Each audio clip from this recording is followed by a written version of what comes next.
Bonjour Daouda, merci de nous rejoindre. Bonjour, merci à vous. Alors, on considère souvent l'Inde et la Chine comme des moteurs de croissance mondiale. Comment est-ce que vous expliquez que ce soit la Côte d'Ivoire qui arrive en pole position?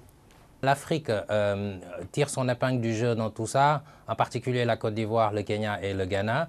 Ça s'explique aussi en partie par le fait que les produits qui sont exportés par ces trois pays-là qu'on a cités sont des produits qui ne se substituent pas facilement. C'est-à-dire que la plupart du temps, ce sont des produits qui ne sont pas transformés sur place.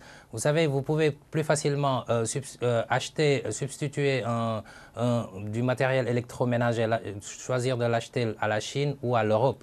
Mais par contre, c'est plus difficile de dire, moi, je refuse le cacao que fait la Côte d'Ivoire, parce que, par exemple, trois pays africains exportent 70% du cacao mondial, mais ne bénéficient que de 3% des revenus. Donc, il n'y a pas véritablement de transformation. Et les produits qui sont exportés par l'Afrique en général sont des produits dont le monde a besoin. Et justement, vous parlez du cacao.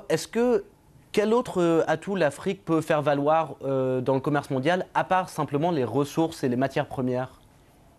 Je crois que c'est tout là l'enjeu, c'est d'essayer de transformer l'économie sur place, parce que bon, il y a un potentiel de croissance qui est important dans ce domaine,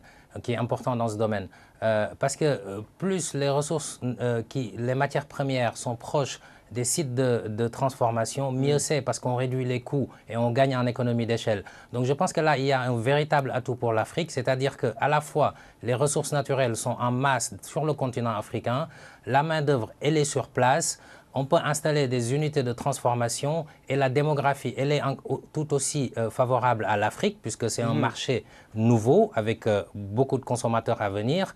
Et donc, je crois que c'est le véritable potentiel que l'Afrique peut faire prévaloir pour dire venez construire. Le coup à jouer serait donc de transformer ces ressources et matières premières sur place en Afrique. Alors, merci beaucoup Daouda. Tout à fait, en attirant les investissements directs étrangers, justement. C'est ça. Merci beaucoup, Daouda. Au revoir, à bientôt.